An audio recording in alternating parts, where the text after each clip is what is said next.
All right, everybody, welcome to the Sober by Design podcast. Today we have a guest here that's a little different than our typical guest, but somebody that I wanted to talk to.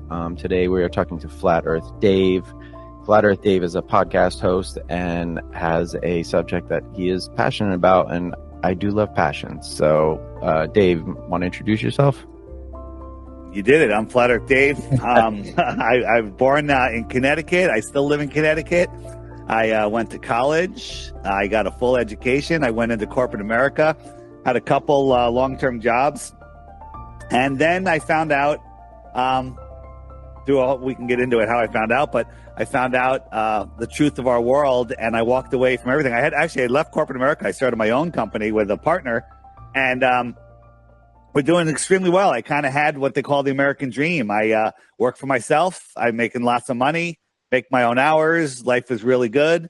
And I walked away from it all to spread this message, and the default question people have is, what difference does it make? I still have to go to work on Monday. The shape of the earth doesn't affect my life. We all say it. Say it. Yeah. So just step back. When you were working, what type of industry were you in? Like, what was your stuff? Yeah. For 20 some odd years, I was in the commercial printing industry. I rose to the top of that industry, and then I left there and I went into the solar power industry. And I worked for a company that was was all residential. And I was like, why don't we do commercial buildings? And they're like, well, there's no way to really finance it and do it. And I figured out how to finance it, how to do it, how to structure it. And but between my partner and I, we literally started a commercial solar division in this company. Company was sold.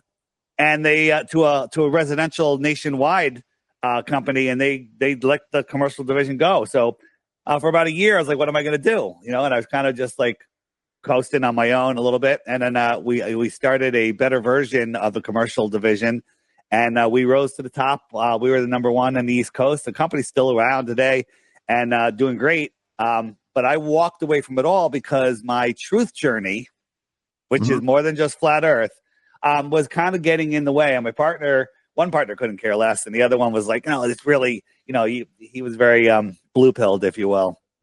And I decided to walk away from it all because this is the message that matters. I threw my hands up when I first heard about flat Earth. I refused to look. I refused. I banned people from my social media. I had a podcast called Deep Inside the Rabbit Hole, and when people suggested I look into flat Earth, I was like, I'll look into anything, but flat Earth is too stupid.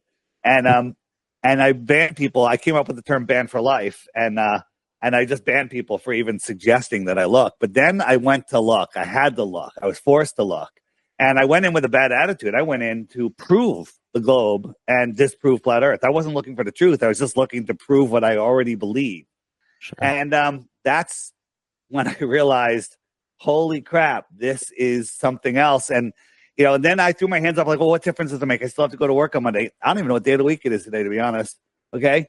And this is what I do now.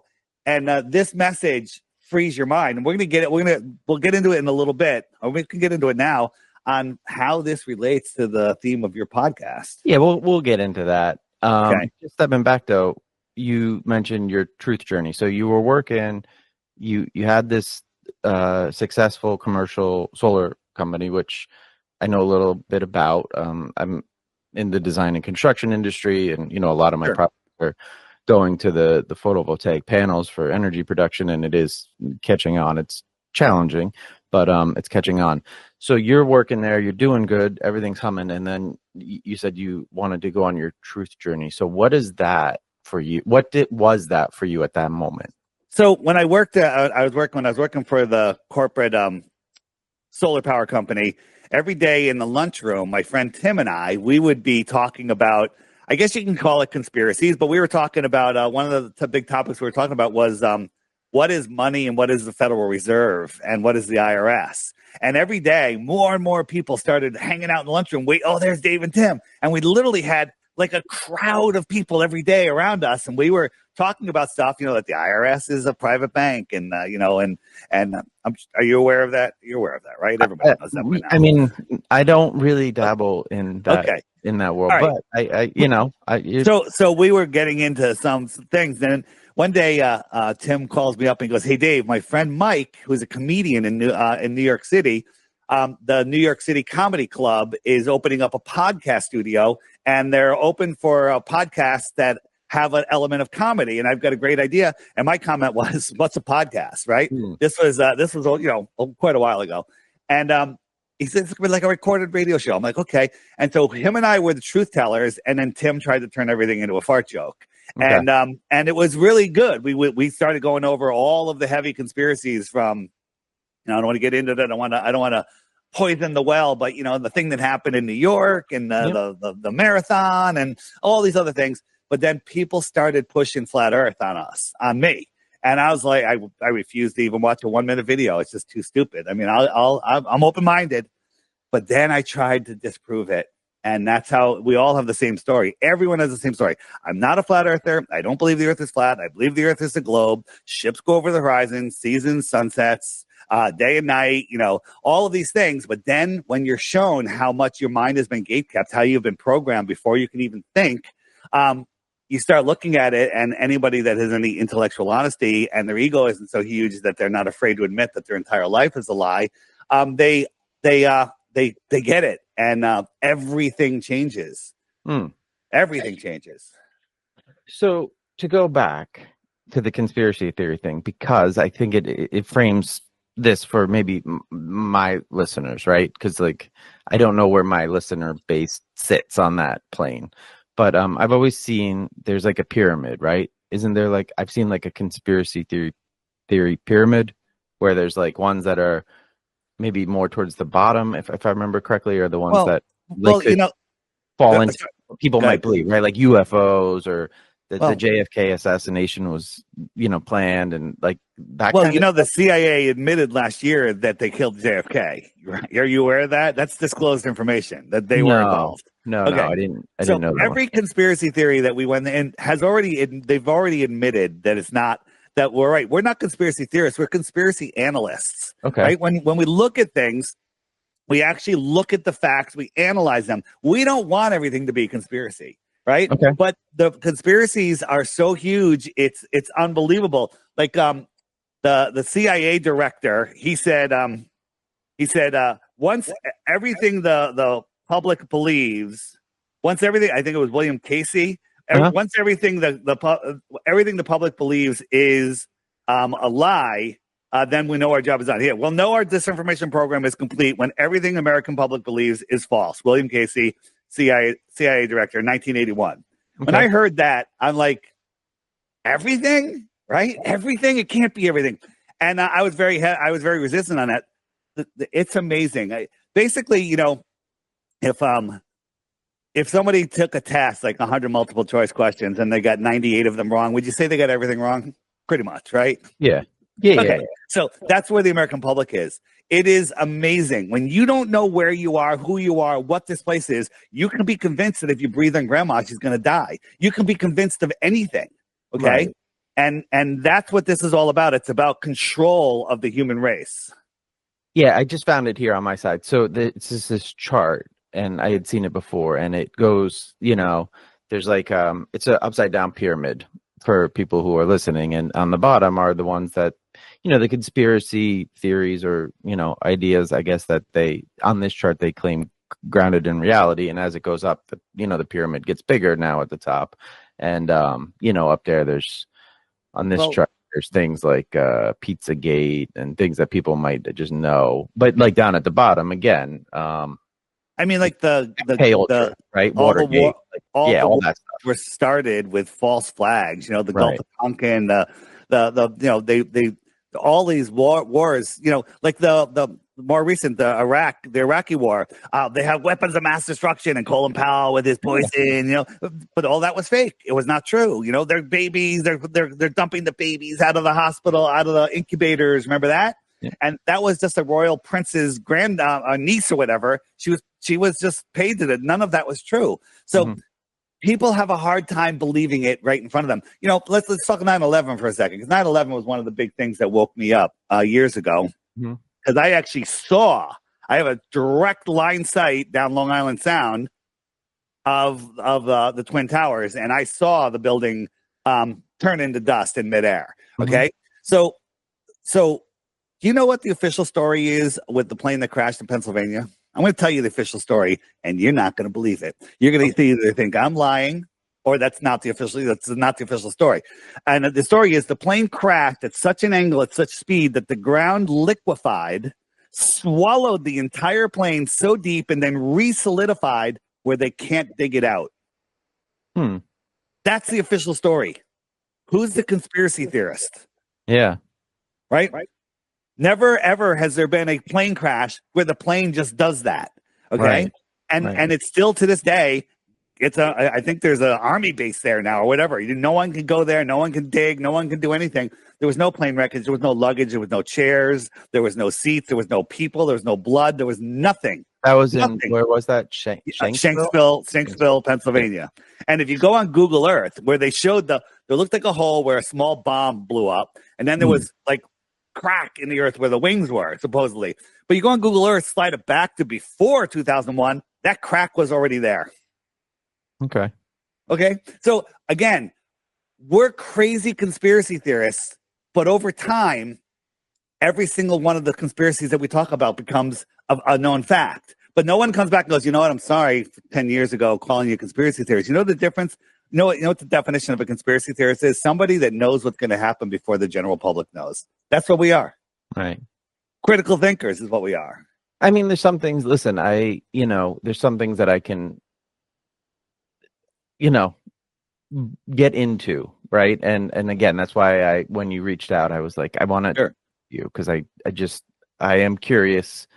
I'm a curious person, right? And I'm like that in my, in my work and around people, finding their pathway to recovery, and also just understanding, somebody's point of view. And I think it's interesting to have these conversations. So, again, you had this moment of you were having these discussions with your coworker, and you guys are talking on the IRS and the Fed and about money. And then that opened up this other gate for you where you're now diving headfirst into all of these, right? So now you are taking in more information about every event that you're talking about on your podcast. Is that we were talking about everything, and so the Deep Inside the Rabbit Hole podcast went for 3 years. In the third year, kind of found Flat Earth, and we were doing it weekly. And then after about a year into there, it kind of ran its course. Mike, the comedian, he couldn't handle the Flat Earth, and we kind of stopped it. And that's when I started the Flat Earth podcast. We realized there was millions and millions of flat earthers, but there was no podcast, just audio podcasts. So I started the Flat Earth podcast. You can still find that online on my website, flatearthdave.com. And it's an amazing journey. The thing is, if you 100% believe something, it's true for you. It doesn't make it true. It's true for you. Right. And if you 100% believe something, you're usually unwilling to look at anything that would counter that. Right? Do you love space? Come on. You love space. You love Star Wars, Star Trek, right? It's not up there for me. I'm right. My wife is like really into the stars and stuff, and I look up there. It's huge, and to me, actually, it's like a bit overwhelming. That's what I'll say. The thought of it is overwhelming to me. I have a roadmap, and you can take me anywhere you want. But let's talk about what Flat Earth is. Okay. Right. Before we go there, I just do want to say what the globe is, but I want you to save 10 minutes to talk about why this matters with sobriety. Of course. Okay. We'll get there. Okay. I do want to talk about one. I don't even know if it's a conspiracy theory, but it's. I read a book called Chaos. I was a big true crime fan. That's kind of what turned me on to podcasts originally, and then I found recovery podcasts, and now I kind of take in news and all sorts of things through podcasts. But there is a book, Chaos, and it was written. It's about Manson, Charles Manson, and the CIA, and how through psychedelics they kind of created this super villain, right? Like and I think that is something that is now used to sound crazy, right? And now there's this huge book out there that's basically saying like the CIA was using psychedelic drugs to manipulate people, and Charles Manson was maybe one of them. That's kind of the thesis of the book. But again, to your point, sometimes things are said and it's like that sounds nuts, and then there's proof. So they want you to think that this is a cult leader. Yeah. right? By the way, I don't have all the details, but the whole story on Charles Manson is another put up. But this is a cult leader. This is Neil deGrasse Tyson. He's the high priest of scientism, and he wants you to believe that the Earth is a globe. He has never presented a single piece of proof other than his verbose, persona and just saying things. Oh, flat Right. Earth is stupid and whatnot. But that's a cult leader. That's a psyop. Yeah. Yes. Yeah. Well, that one, yeah. I'm not a huge Neil deGrasse Tyson fan. I think he's a bit of a goof. He's an actor. That's all he is. He's not. He's a little goofy. Yeah. But all right. So let's dive into the flat Earth. So before this, I just want to set the table on this one a little bit. So before you dove into the flat Earth thing, you were somebody who subscribed to the idea that, we lived on a round globe of a planet and we're surrounded 100%. by other round planets. That's what we were told before we could even talk. We had I had a mobile of the planets above my crib. I had NASA sheets. I watched Sesame Street. There was astronauts on there. Yeah. Everything. And you believe then that the universe then goes out and there's another galaxy and galaxies and galaxies. I believed it all. I took 4 years of astronomy in college. Okay. I just want to make sure. And I was really good at it. I was really good at memorizing and regurgitating. I just wanted to make sure that that's where we were at. I wanted to level set. I have a quick question for you. They say that the universe is expanding at 1 billion miles a minute or something like that. What's space expanding into? I honestly don't know. Again, I said and nobody knows. The reason you don't know is because you're not stupid. It's stupid. Okay? That's why you don't know. When I look at anything that's like the galaxy or any of the images that they present, it's just a little bit overwhelming, and I try not to think about it too much. That's kind of where I stand. Hey, that's why they get away with it, because the lazy mind is literally how they get away with everything. People are lazy. Where do I live? You?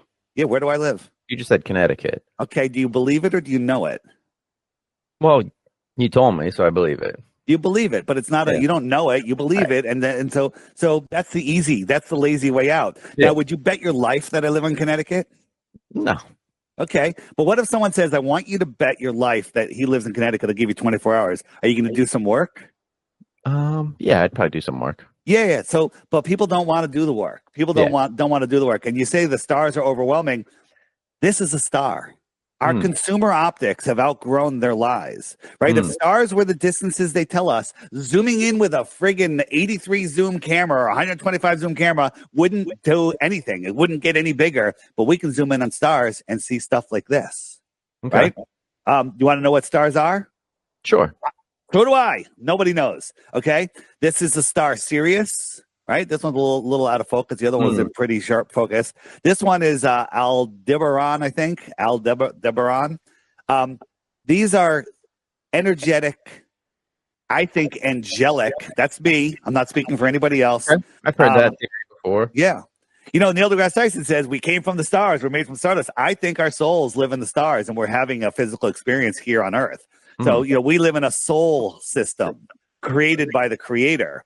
And we're having an experience where our souls are expanding the mind of the Creator, and they're trying to literally steal our souls with the soul lure system. They're trying to fish them away from us. They want you to believe that that's space. We're traveling through space, right? But check this out. This is on a 0G plane flight, right? These people, does the parabolic arc, and they're letting all those ping pong balls go. Imagine these are stars. See how they're all crossing each other's path, right? They're not staying in the same position. They're moving all over the place, right? They tell us that all of the stars, 80% of the stars in our galaxy are binary, which means two stars are orbiting each other while they're going around. Some of them are trinary, so you got 3 stars going in ridiculous patterns. See how they're changing positions based on movement, right? Yeah. But never once in all of history has a human ever recorded 2 stars changing positions. All of that motion, right? All of that motion, and they've never ever been in a different spot. Two stars have never crossed each other's path. Isn't that a little weird? Yeah. So, Well, so what is? I'm just going to ask the question because I just don't know. Then, but then what about a shooting star?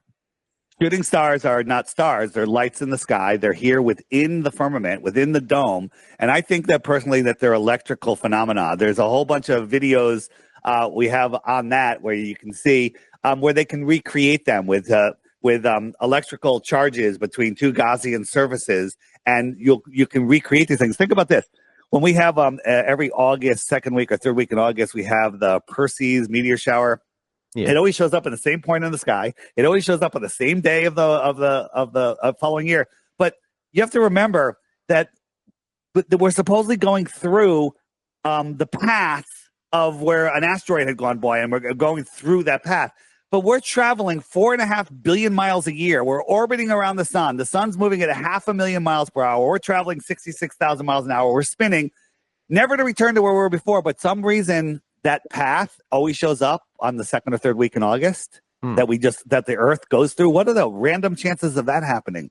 These speeds are unfathomable. Okay, so I'm going to ask you a bunch of questions, and trust me, I got them all wrong, and you can just say I don't know. Sure. How fast is the Earth spinning? How fast is it orbiting? How fast is the sun moving? You don't have any idea, but you still believe you live on a globe. Just remember that. Okay, yeah. So this is the hypersonic sled track, right? Watch it go by at Mach 8.6. You're not going to be able to see it. Gone.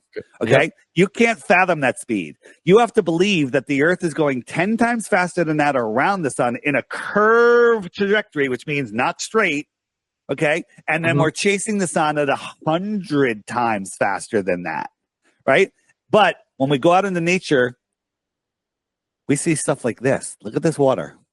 Yeah. This is going on, and somehow the water's staying straight. Imagine if you were in a car, 100 miles an hour, perfectly straight road. You get a dinner plate, you fill it with water. If that car slows up, speeds up, turns left or right the slightest bit, what happens to the water? Yeah, It sloshes away. What is this water telling you? What is nature telling you, and what is man telling you? Man is telling you this is going on, and God is telling you this is going on. Well, what I'd say is, just to go back to the car thing for a second, and again, I am not a science person, and my head is just not wrapped around the moment. Here you go. You're giving up your God-given common senses. You have more common sense than you realize, but go ahead. So I'm going to just say this. In my car, if I have my cup, right, and I'm doing 60, and everything's cool, this water is pretty cool. Like it's not really moving much. But that's because you're going on a straight line. Now go off of that trajectory. Turning, if you're remaining at the exact same speed, right?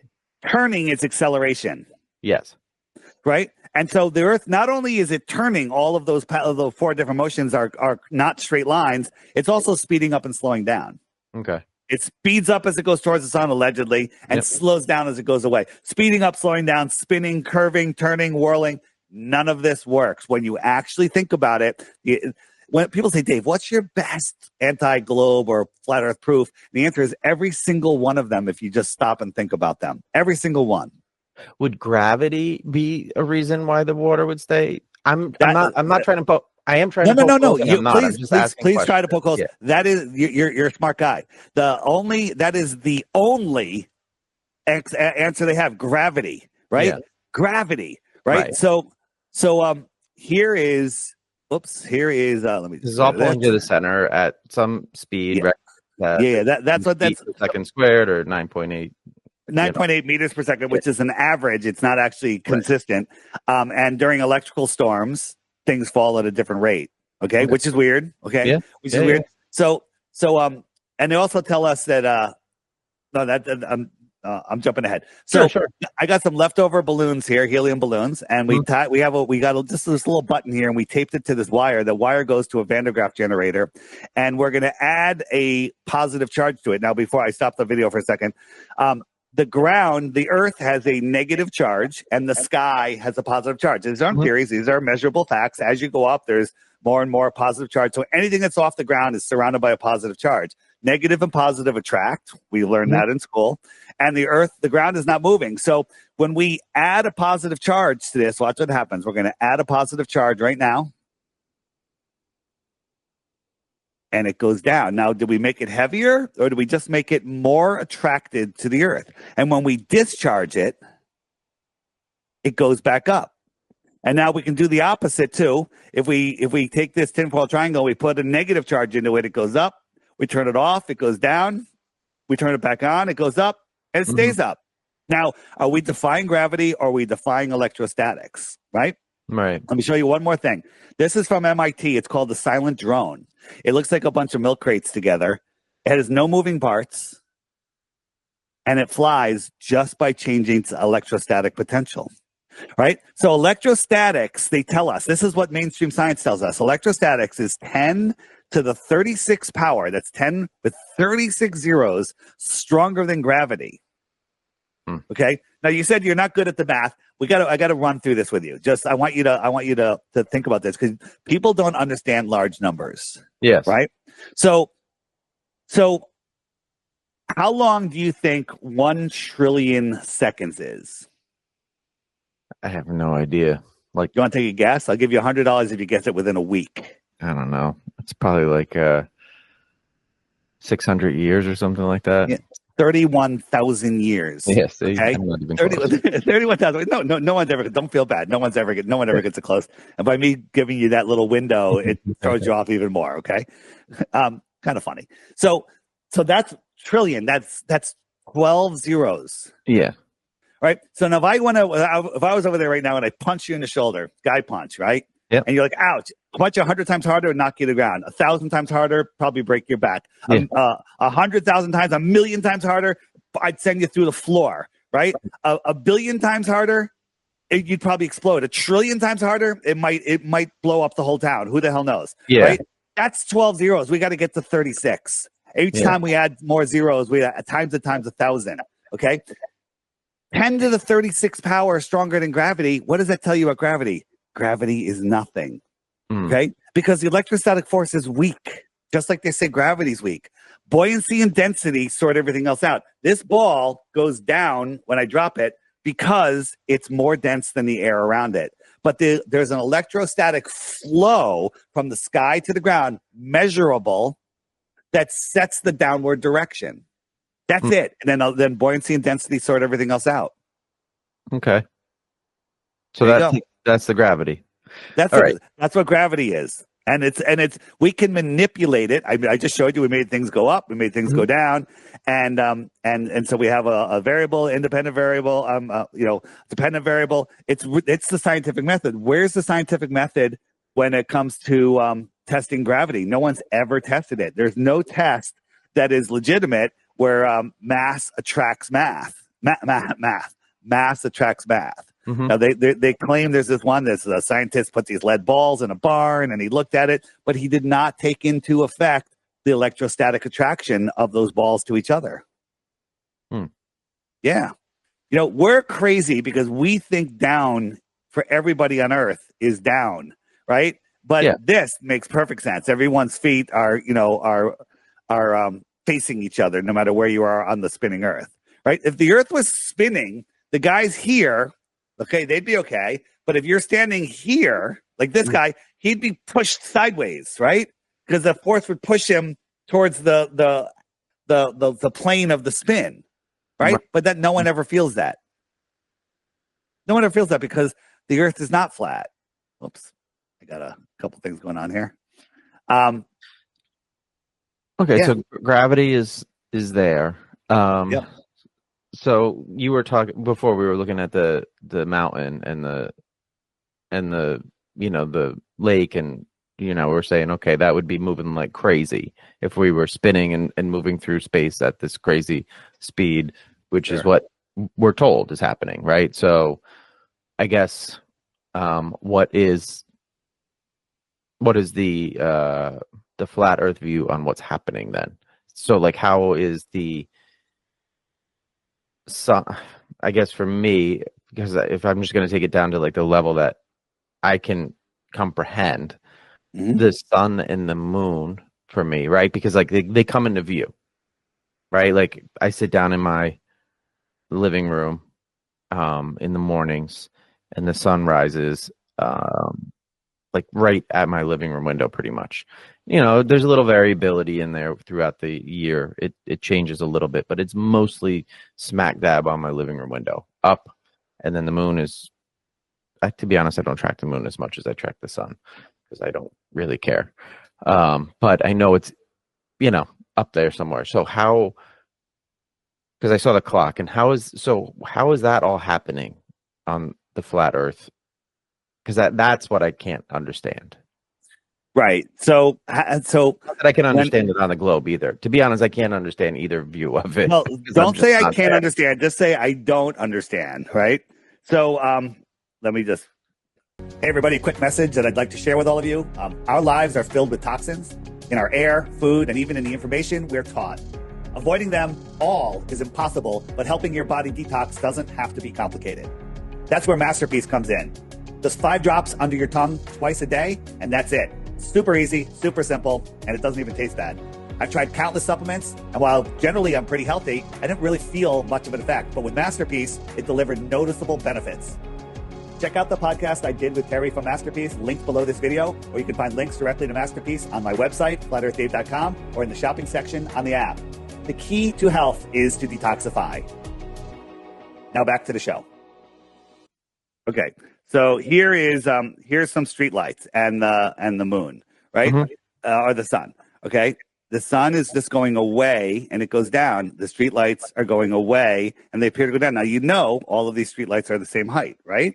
Yeah, it's perspective drawing. It's perspective. So that goes beyond the horizon. So what do I mean by beyond the horizon? Because how is that possible? Let me show you a quick sunset. Let me just pull it up here. So here's the sun. It looks like it's setting, but if I zoom in on it, it's really well above the horizon. Now these trees here are I'm on a boat. Okay. So these trees are a couple hundred feet above the water. So as the sun goes away, it's going to go beyond this. And as it goes beyond it, it's literally, if these are those trees, here's the sun, it goes beyond it. And it disappears. Okay. It goes beyond it. So let's look at another one.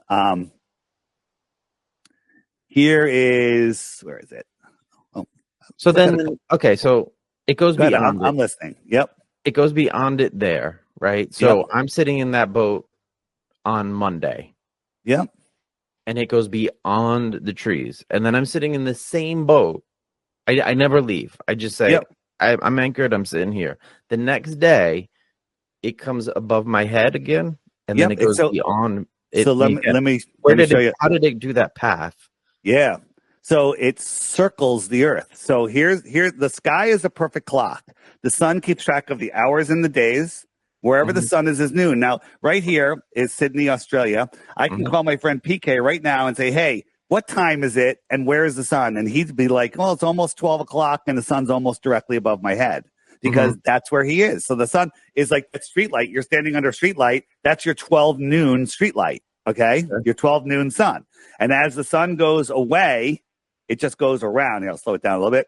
So the sun circles around. Now, see this outer yellow line here? That's the Tropic of Capricorn.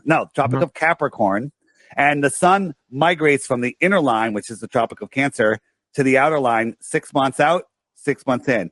December 21st, June 21st. So as it goes out, where are you? What state are you in? I'm in Jersey. You're in Jersey. All right. I'm in Connecticut. We're close. Yeah. In Connecticut. I believe you. I'm in Jersey. All right. I believe you. But I don't know it. So it's getting winter for us. The sun is setting earlier because it's going out here. Now in June, it comes closer here. It goes right over Miami. That's why it's so hot in Miami in June.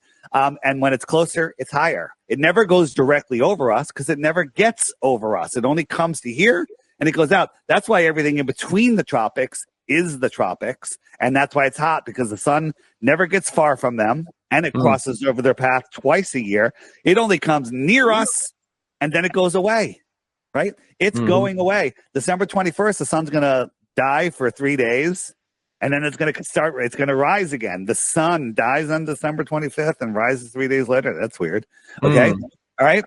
And so the sun also, watch, I'll speed it up. It laps the moon once every 28 days, right? So so when it's opposed to the moon, we have a full moon, and when it comes around, It's going to catch up to the moon, and the moon is waning right now. So the moon keeps track of the weeks and the months. You know, there used to be 13 months of 28 days, and then one day to reset the year. That's 365, right? They hijacked our calendar. They hijack us with daylight savings time, right? You know, daylight savings time is this, man.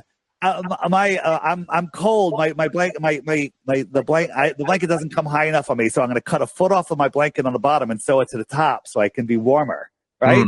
That's what they're doing. That's what daylight savings time is. It's stupid, right? Yeah. And they say, "Oh, it's for the farmers. It's for this." No, it's to throw our cycle off because they don't want us understanding where we are, what our connection to nature is, and then also if I turn on the stars here.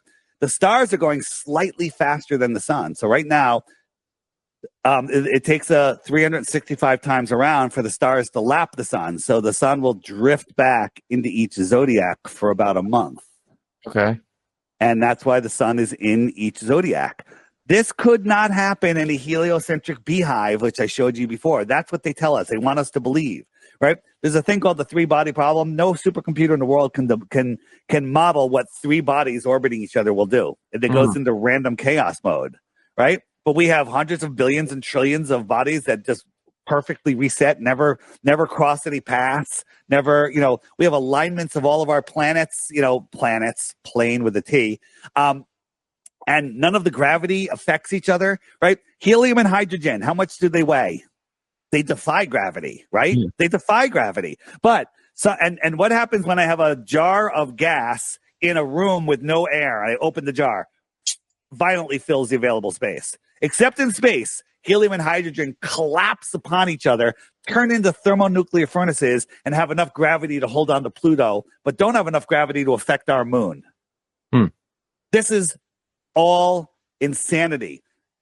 We go back to some proofs, but I want to go into why this affects sobriety. Okay. Yeah, we will get there. We'll get there. All right. You want to keep going? All right. Yeah, go on. Whatever you want. Things. Well, I got two things because like I said, I kind of looked a little bit before we started talking about your social. Go for it. And so I see the map there on the Earth, and I believe the idea around Antarctica is the edge. Is that what I'm to understand through So if you wanted to take a bath and the side of the bathtub was missing, could you do it? No. You have a pond or a lake near you? Yeah. If one of the sides of the lake was lower than the surface of the water, would the lake exist? No. Water needs containment. Right. Gas needs containment. Right. We live on a watery ball with gas adjacent to a vacuum.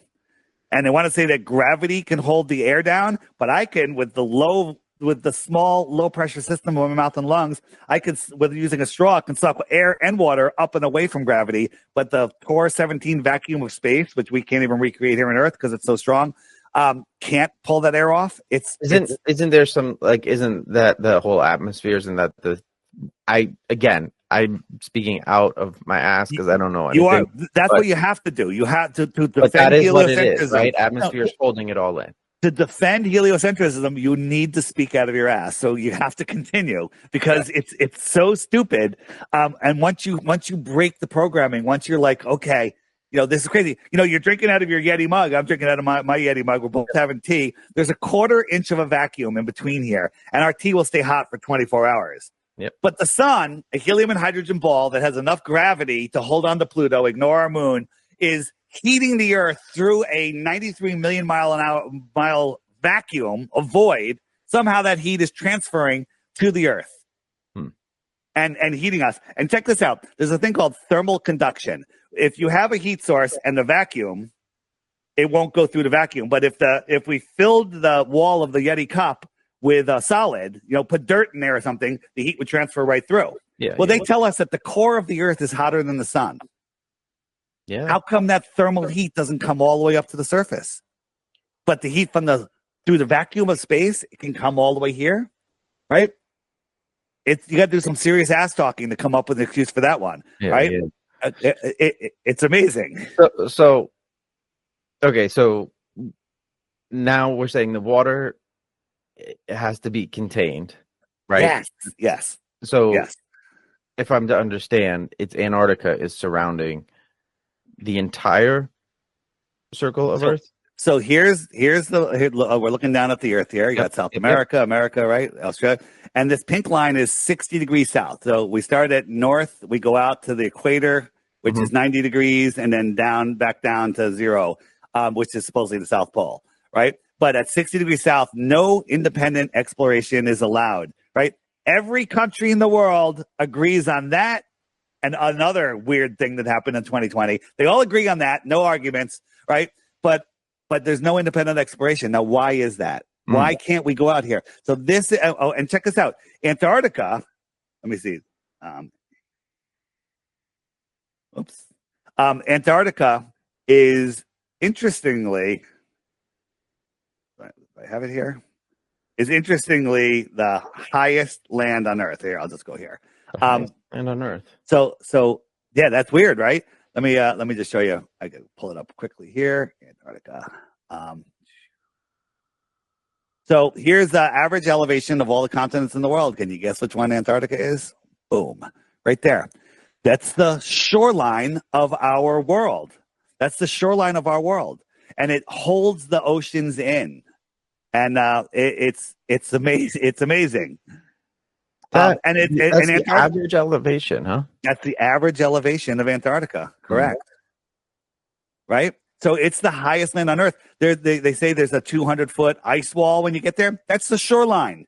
The plateau is 200 feet above the ocean. Now there probably are some areas where it has a steep, beach type or a shoreline, but it's mostly an ice wall all the way around. So now actually, I'm going to retract that statement. We don't know if it goes all the way around. Yeah, so I'm going to ask that question because so I go down there. I'm on out there, wherever. I go up, down. I go there. I go to Antarctica in a boat. I hit the wall and I make a right. A right. I make a right. I'm like, I turn the boat right and I drive down the shoreline. Yep. In my head, I'm going to come to a point where I go around it and then come back around and, let's say I drop a buoy where I started. Eventually, I'm going to come back all the way around and hit my buoy and pick it up. Has that ever happened? So has anybody gone around it and done that?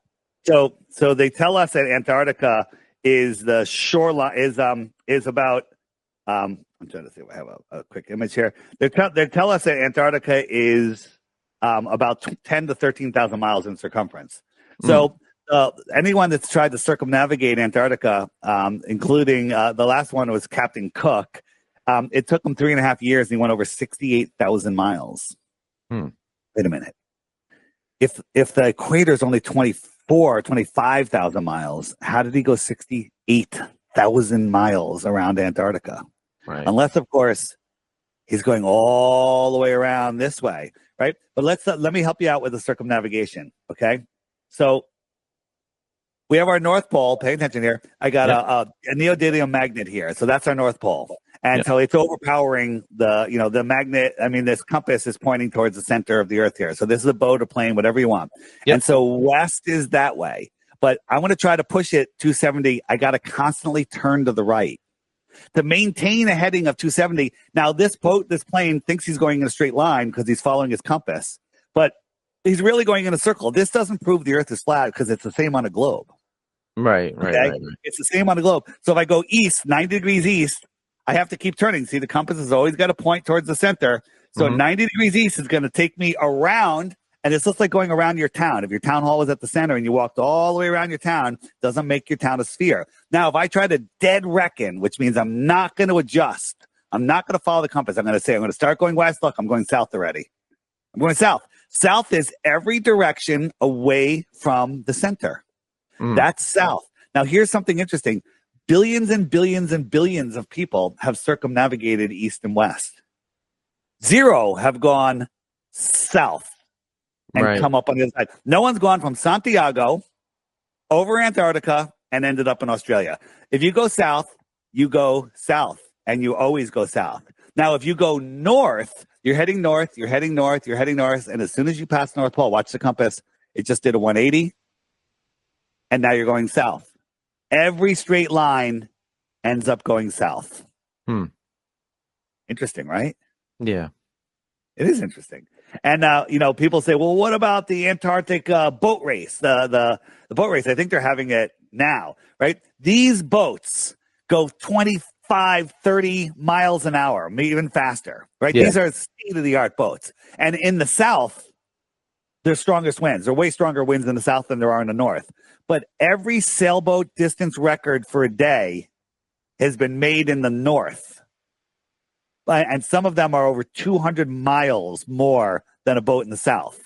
Okay. And why is that? Because GPS, run by NASA, it's controlled by NASA. When you're out at sea, you don't know how far you're going. These boats, the boats that win the race, have an average speed of 4 miles per hour. What? That's like, hey, I won the Indianapolis 500. How fast were you going? I was going 23. Going 23, right? No one would believe it. And this was last year or 2 years ago. This was on their website that for the leg from South Africa over to Brazil was 32,000 miles. Wait a minute. The entire equator is 25,000 miles. How is that leg around this little continent 32,000? This was on their website. And we have actually sailors. That's because this is 32,000 miles. That's how he was going. Okay. So this is, and by the way, this isn't even that accurate. They come way north. They do all sorts of crazy stuff, right? Okay.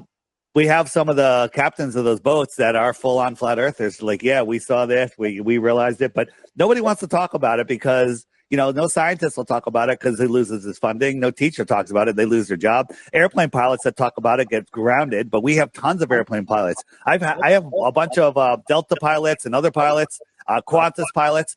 They all know. Not all the pilots know, but a lot of them know. But a pilot is, their job is to take off and to land, right? The computers fly the plane everywhere else. Let me show you. Let me show you something here. So here is, where is it? So here is, all right. So you're here, not the scale, of course. You're sitting here and you're looking at these stars over here, right, on your horizon, right? You're flying 30,000 feet, whatever it is. You're looking at those stars. And as you fly down here, you're now looking there. So these stars are now above you, right? Because you went over the ball, right? They should be above you, right? Those stars are above you. So let me show you an actual video. Where is it? Hold on a second. Where the hell did it go?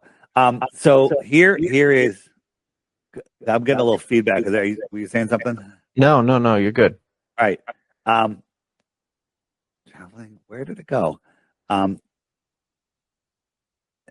find it in a second. So this is. This is why I'm looking for. You can look at this. So if you were flying south north, the plane would be doing this figure eight. Okay, just try to let your mind wrap around that. That's what it would be required to do. Besides going upside down, it's doing a figure eight. If you look at it, it's going left, it's going right. It's all right. I found the video here. Okay, so this is a trip from where was it? It's going down to Brazil. It's from Germany. I think it was Germany to Brazil. All right. And this is a time lapse, and we're looking at these stars, and they're just staying kind of there, and they're moving when the plane turns. Yeah. This is what Google Earth says should happen. As you're diving over the ball, these stars should be rising up. They should be rising up because you're diving over the ball, right? Sure. So this is what the computer simulation, Google Earth, which added curvature in 2001 when nobody was looking. And this is what reality shows us. The stars are not rising. The stars are not rising. So is this the best proof? Yes. Every proof is the best proof because there's so many of them. Right. There is no curvature. Now, I'm showing you this one because Globers, when you show them something that should be way behind a physical curve, they go refraction. It's refracting up. It's refraction. There's no refraction here. You can't claim that. This is what the ball model says was required to happen. All these stars are rising up, and this is reality. Reality, right? Yeah. And let me just show you one more thing. So this is. You're on an airplane, and a pilot says, we're approaching the airport. Seat backs up. We're going to be descending. We'll be landing in about 20 minutes, whatever. We're about 125 miles from the airport, and they start descending. 125 miles.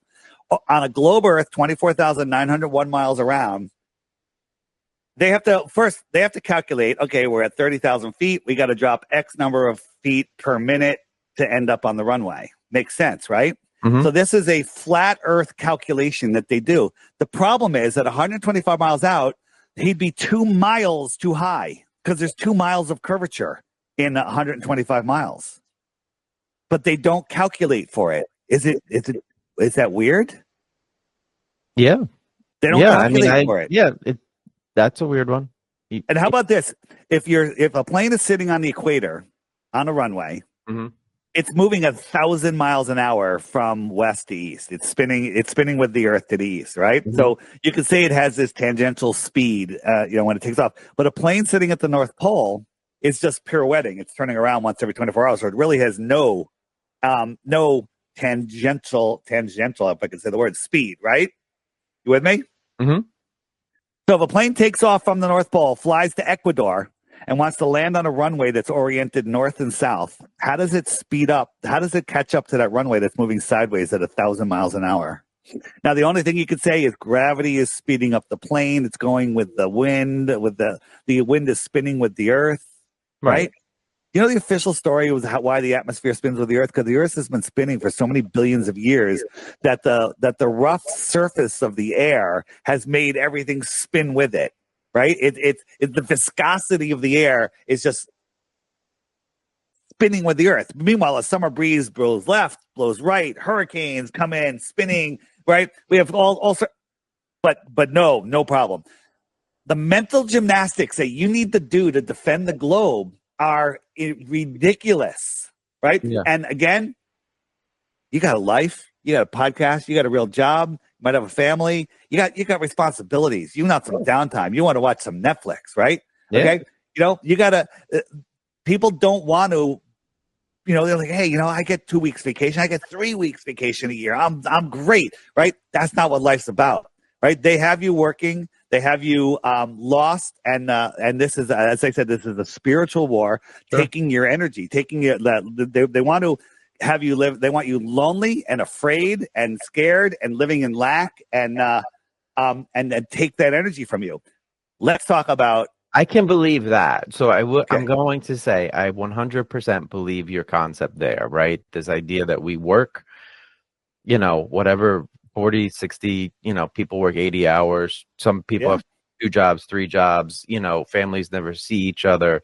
And I do feel like there's some sort of better way. I've said it to my friends a long time ago, like, has anybody really looked up and thought, boy, computers do a lot of stuff, yet we still are working our tails off to do what, right? And we don't have the energy to focus on our children the way we should, ourselves the way we should, right? And it's hard when you have a job. And to your point, like, my day's over, I got to run around and do stuff. I sit down and watch Netflix, and then go to bed and wake up and do it again. And in time to challenge anything, be it flat Earth, the round Earth, our local governments, the school system. There's not a lot of time left for anybody to really stick their head up and go, this doesn't seem right. And I do think that, if we could get back to a point where, less than 40 hours a week gave people a real living where they felt like whole. Well, the whole psyop, the women going to work, women's rights, we got to go to work. Women, that was all a psyop. It's first to pull more energy from us by tax money, right? It's all about energy, and they're not doing it for money. They use money to control us. If you live on their fake ball, you have to play by their fake laws. Sure. And then they control us with their money, and they control us with food. And they control us with making us pay. We have to go to the gas pump every week. We have to pay our electric bill every month, right? Energy is free. Tesla proved that, right? Mm-hmm. And there's free energy everywhere, but they don't want you to know that. They don't want you to know that. Okay. Yeah. So the globe is a prison for your mind. It comes with lack and fear and hopelessness. Now, I said earlier that we live in a soul system, right? Mm-hmm. So the way I see it is souls are the most precious thing that God created, and he made a system for them to have these experiences. So we are here, you have a soul inside of you, and then you have your conscious mind, right? And if your conscious mind is lost in the matrix, watching the news, which is steering your mind north, east, west, south, news, okay, which is steering your mind. If you're afraid of nuclear bombs, fake. Okay, if you're afraid of we're running out of food, we're running out of fuel, where asteroids are going to take us out, and all of this stuff, you're living in this fear-based, dis-ease, right, Mm-hmm. world. Your soul is constantly trying to say, "Hey, we're here. We're having this experience. You got to wake up. You got to wake up." But sometimes the human mind is so lost, the soul gives up, and that's when depression comes in, and depression leads to all of these other addictions. Okay, so you're depressed, and then you start finding, I'm going to do some drugs. I'm going to drink some alcohol, and that's going to make it all better. And that's a whole cycle that people go down, spiral down, and that the spirit, the alcohol spirit. That's why they call it spirits. Is a very addictive one, and is I don't want to say it's tough to beat, because it's not tough to beat. Anyone can beat it. You just have to understand it. Mm-hmm. So there's so many flat earthers that were drug addicts, alcoholics, that tried on and off the wagon, in sobriety, out of sobriety, just not doing good. And then when they found this topic, they found a new connection to the creator. They found a new meaning, a new purpose. And they're clean, sober, and productive people having amazing, amazing lives. Mm-hmm. And there's so many of them. There's a couple podcasts. One of them is called Mellow Dome, right? Yeah. It's a bunch of guys that all had addiction issues, and they've overcome them, and they discuss them on their podcast, kind of like you. They're on YouTube, Mellow Dome. Look it up, and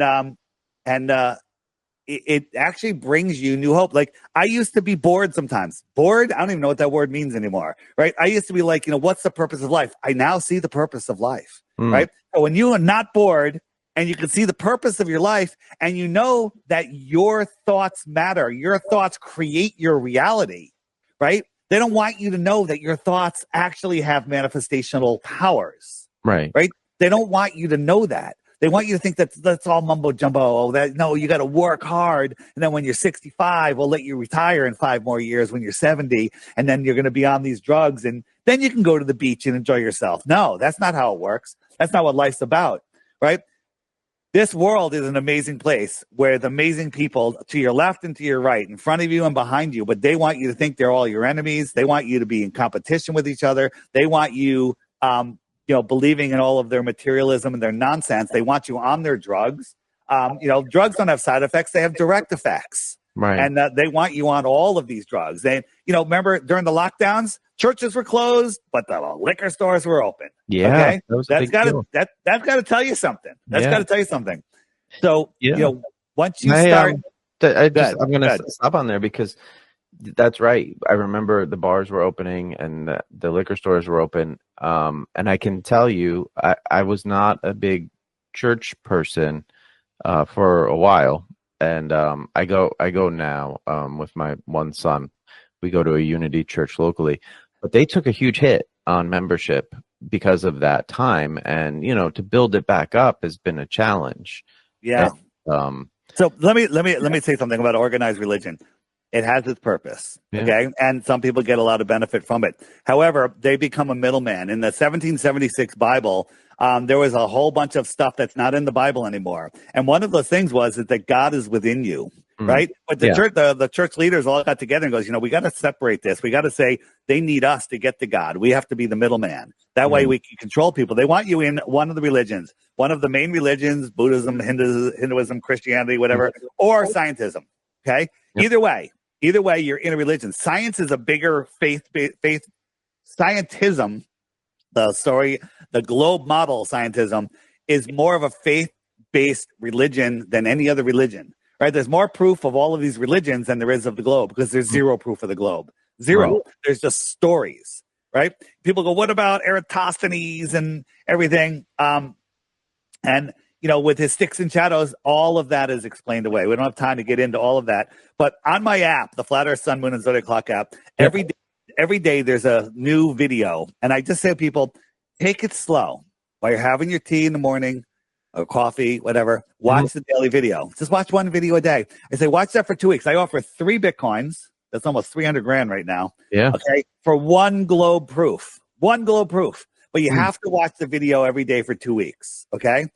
Then you hit the question mark button. Okay. And up come the frequently asked questions, and make sure it's not here. If you ask about gravity, check out the gravity videos first. Where does the sun go? The sunset videos, right? What about the ISS? What about stars? All of the stuff is here. There's all the questions are answered. And I guarantee once you start seeing that stuff, it'll blow your mind. If you want to look into biblical flat Earth, there's tons of biblical stuff, right? Do you know about the old world? Have you looked into that? No. So I got one thing for you. I want you to turn off Netflix tonight, and I want you to watch Old World Order. Okay? You can find it on my website. There's a banner. It says Old World Order. FlatEarthDave.com. Old World Order. It's free, and watch it. And basically, it's gonna show you that everything you were ever taught about history is a lie. It's a complete and total lie. And then after you watch that, come back to the app, come back to the website, and find more videos. There's so many. My Lunch Break is another great channel. You can find that on YouTube. You don't even need the app for it. Okay. And it's going to teach you about what this place was and what it is and what they're hiding from you. So the app does so much more than an app, but I'm not going to go too much more into that. But it basically, all of this stuff is being hidden from you. You can Google, A Stranger's Guide to Flat Earth 21 Questions. Great video. Not going to come up. Right. But you can find it in the app. Everything is here in the app. In the app, if you hit the button, it looks like a spider web. That's called More Resources. And this will replace Netflix for you. This button right here. Full length Flat Earth videos. Full length Flat Earth videos. And you watch those. You're gonna love them. You're gonna love them. I got one more question, because I've seen it on one of your Instagram reels, and it had something to do with an island. I forget the name of the island, but it was on a weird time zone line. Kiribati. Yeah, Kiribati. Can you want me to explain the island to people? Because there were some weird numbers that you were throwing around, and yeah.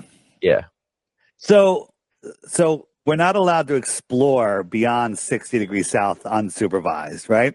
So as I'm stalling as I'm pulling it up.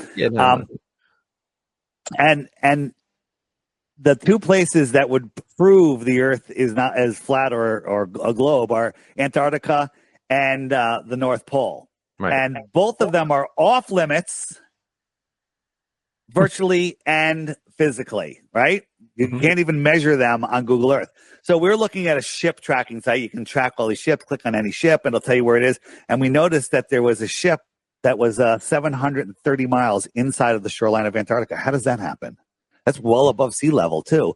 That's 1.9 miles higher than the ocean. How does a active ship get there? And then we saw another one that was 905 miles in, right? That's 2.37 miles above sea level. How does an active ship get all the way in there, right?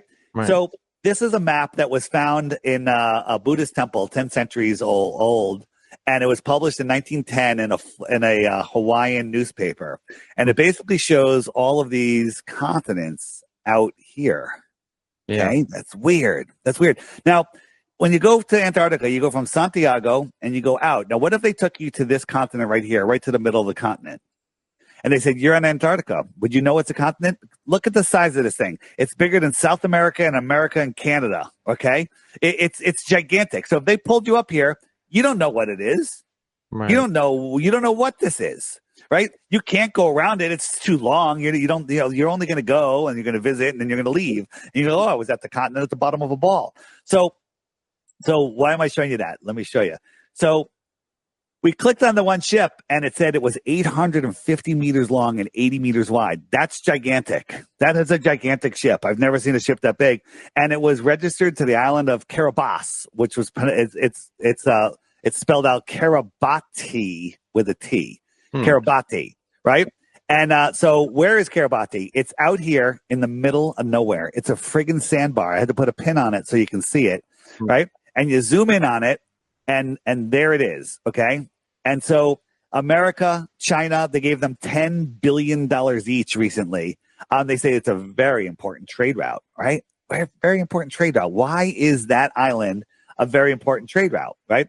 Remember before I told you about Captain Cook trying to circumnavigate Antarctica? He did it twice. There's a Captain Cook hotel in Kiribati. Weird. Maybe just someone's obsessed with Captain Cook, but there's a Captain Cook, bed and breakfast, right? Weird. So if we look at the ships that are docking on their gigantic port, they have a gigantic pier. It's hard to see here. All of them have a destination of either unknown or Christmas Island. Now, the whole Christmas, what's Christmas? Santa, Satan, right? That's a whole nother thing, but that's weird. It's just weird. I don't know what it means. It doesn't mean anything. Okay. It's just weird. And then they, so let's talk about time zones for a second. So time zones on a ball, you got a line from the North Pole to the South Pole. You got 24 lines, sections, making it sections like an orange all the way around. And as it spins, wherever the sun is above, that's noon in that area. So you have all these time zones, but you got this weird time zone over here that zigzags. Okay. And so let's take a look at that. And this time zone goes across 3.5 time zones. And what's in the weirdest spot of all? Well, Kiribati is there. Okay. Kiribati is there. And we started making videos. They started going viral on this. And they literally just a couple months ago changed the name of Kiribati to Karamati with an M. Okay. And now when you search Kiribati, it takes you to the other side of the world. The Karamati is now all the way over here, which we were just at. And if you zoom in, it's Karamati now. What the hell happened? Right? Weird, right? Weird. Yeah. Right. And by the way, this happens all the time. We expose stuff like the Georgia Guidestones and they blow them up. You know about the Georgia Guidestones, right? No. Maybe not. Oh boy. No. All right. There's 19 time zones in the north, 24 in the tropics, and 32 in the outer south. There's no explanation on the ball for that. There's no explanation on the ball. These are actual time zones. They're like, oh, well, it's political, this and that, right? So what's going on? And my answer is, this is if the world is set up like this. Remember, if I took that and wrapped it around a ball, all of these continents get wedged into the bottom of the ball, and then they say, oh, that's Antarctica. But no one's allowed to explore there. No one's allowed to explore there. So what if there was a trade route out here to the outer lands, to other advanced civilizations? Maybe they're trading computer chips. Maybe they're trading tuna fish or children. Who knows? Right. Okay. And there we saw a line of ships going through Antarctica. So that's a glitch in their system that we caught. Right. But now you don't see any of the ships in Antarctica, or I haven't checked lately, but they pretty much straightened that out. So there could be, and here's the thing is, you didn't know about this until you looked at my Instagram, right? Nobody knows about Kiribati, right? Or Karamati or whatever. Now it's called Karamati. What if there's another one over here that goes out this way and another one out here? What if this is where the Sumerians live? This is where the Atlanteans live. What if the real controllers of our world live out here? How would you ever know? And if somebody lived out here on the extra land, extra territory, they would be extraterrestrials from where? The outer space, right? And so somebody to come in here and crash in Roswell, that's a day trip. Versus coming from the closest star 25 trillion miles away. Remember how big a trillion is? Yep, 25 trillion miles away. in a vacuum of space, which is scientifically impossible. They're Yeah. going to come here and crash in Roswell. I don't think so. I don't think so. Yeah, I mean, listen, this is a compelling map, right? Like if you're looking at this map, it is compelling. Yeah. Um, And here's the thing: you don't need to speculate what's beyond 60 degrees south to prove the Earth is flat. We can prove it. There's a 1,000 proofs. hmm. Let me just show you one thing we can see too far. Here is a picture from this mountain. We can see, it's hard to see here, but these are all these mountains that are over 700 miles away. That would mean there's over 50 miles of curvature missing. 50 miles. They should Yeah. be 50 miles below the curve, right? And these mountains over here are even farther, but we can still see them, Yeah. right? And so, you know, people, the Globers will be like, oh, that's nonsense. You know, those are clouds, right? They don't like answering to things that they just can't answer, right? There's, you know, and then now that we use infrared, we can see things. Now it's hard to see, but if you go to the channel J Tolan Media, Hmm. these are mountains, you know, 430 miles away. The curvature is ridiculous at these distances. Sure. But if you take off the infrared, you just see sky. You don't see any of this. You don't see any of it. Hmm. Amazing. Well, listen, I could probably do a whole nother one of these with you. Of course you could. I appreciate you coming on tonight and Right. and giving me the basics of this because I think there's a lot, right? So, you know, and I know that you have a lot more and your Here's the website. thing. I can't hold your hand all the way through this. And I'm not saying Right. it to you. I'm saying it to everybody. Right. I've been doing this for over 10 years. I learn new stuff every day. Normally my mind is blown by 7 a.m. every day. Every Yeah. day, like I'm like, whoa, I didn't realize that. So on my website, scroll down to the crash course. You'll see a big picture of me. It says crash course.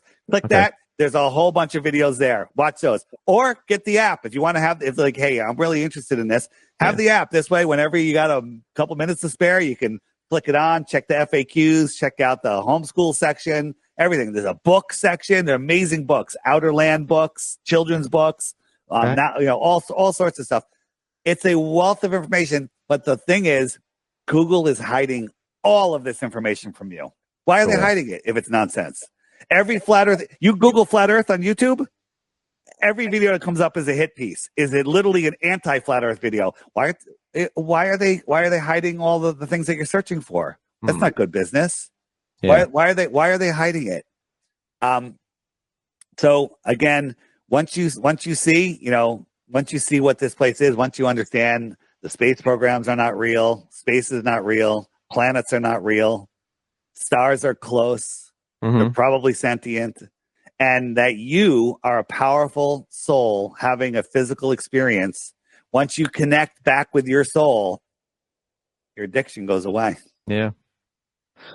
Well, again, I appreciate you being on tonight and learning more about this. I am going to look at your website and watch some of the videos that you suggested. But I also like to end my episodes with asking my guests a little bit about the media they take in. So I'm wondering if you could give us some shows or music or books that you're really interested in right now, because I think that is something that I try to start this episode and end this episode with my same stuff because you know, that's just me. So the books I'm into they're all on the app here. This Okay. is a new a kid's book for kids and adults. It's called "Who Said the Earth Is Flat." The Upside Down Cosmos. I just interviewed the author of that. It's very good. And then my favorites are the more land books. One of them is Navigator Across the Ice Wall and the Iron Republic. These Okay. are amazing. Smoky God. These are books that will absolutely blow your mind. I also am into very health books, the cholesterol myth, Mhm. and then all the way down to, you know, Where Did the Towers Go by Dr. Judy Wood. Okay. These are books. I don't watch very much television. Occasionally, you know, I'll throw something on, Hmm. um, you know, just for a little entertainment. But I mostly, you know, research stuff about flat Earth. Sure. On the app here. If you hit the homeschool, is it the homeschool section? The homeschool section? No, not the homeschool section. If you hit the more resources section, there's the old world section, the Yep. lost history of flat Earth. Right. The first video on there is 5 hours long. Wow. Okay. 5 Yeah. hours long. So let me tell you something. When that first came out, they started sending me that video. I'm like, I'm not watching a 5 hour video. I mean, Yeah. even though I want to, it's just too long. It's like, Yeah. why does something have to be 5 hours? And more people sent it to me, and I kind of just had it. And one night around 11 p.m., I was cleaning up some stuff. I was like, let me just throw that on. Let's see what happens. Right. Mhm. Next thing I know, it's 4 o'clock in the morning, and I'm holding my head. My jaw is dropped. My tongue is falling out. I'm like, holy crap. Then I did my work for the day, came home, and watched it again. I watched the same video, 5 hour video, twice in 24 hours. It's scientifically impossible to watch that video and believe in history or the globe when you're done. Okay. But the problem is it's a 5 hour video. 5 hour Try video. getting people to watch a 5-minute video. It's that they don't want to watch. It's a long time. The thing is, it's not a long time. It goes by like that. It's mind blowing. It's mind blowing. What about music? Any music? Well, we have a lot of flat Earth music that's out there now. I haven't been listening to as much music as I'd like, but I listen to regular, like a channel called Yacht Rock. Just some basic, 70s, 80s, 90s. Sometimes, when we're out relaxing. Sure. Yacht Rock channel on Sirius is good. Yeah. I like it. Yeah. All right. Well, Dave, if you want to just end the episode, tell everybody where they can find you. And on social media, I'm going to tag you in the note. Everybody will get to your stuff. FlatEarthDave.com. All my socials are there. Follow me on X. It's listed there, but it's FlatEarthDaveX. FlatEarthDave.com. Everything's there. I have my interviews channel where this interview will be after you air it. It's there. It's also in the app. There's an interviews button. But I also have my DITRH, which stands for Deep Inside the Rabbit Hole channel, which all the videos are there under 5 minutes. So if someone is like, let me look into this, watch my 5-minute videos. There's some of them are shorter, much shorter. Yeah. And so it's all linked on FlatEarthDave.com. Great, Dave. Thanks again for being on. I appreciate it. And hopefully, people that are listening, check out your stuff and, challenge themselves. Win the 3 Bitcoins. Try to win the 3 Bitcoins. But I warn you, if you really want to win the 3 Bitcoins, you're going to end up being a flat earther. 3 Bitcoins is a lot of money right now. I think it's up to like 90,000 today, right? Yeah. Something like that. Yeah. Moving. And also, we have our own on the app. We created a coin called a Dome Shot. So domeshot.io, and just by referring the app to other people, you earn Dome Shot. And guess what? Right now, one referral, a $3 app, gets you $8 worth of Dome that you could sell. It's not bad. It's ridiculous is what it is. Deal.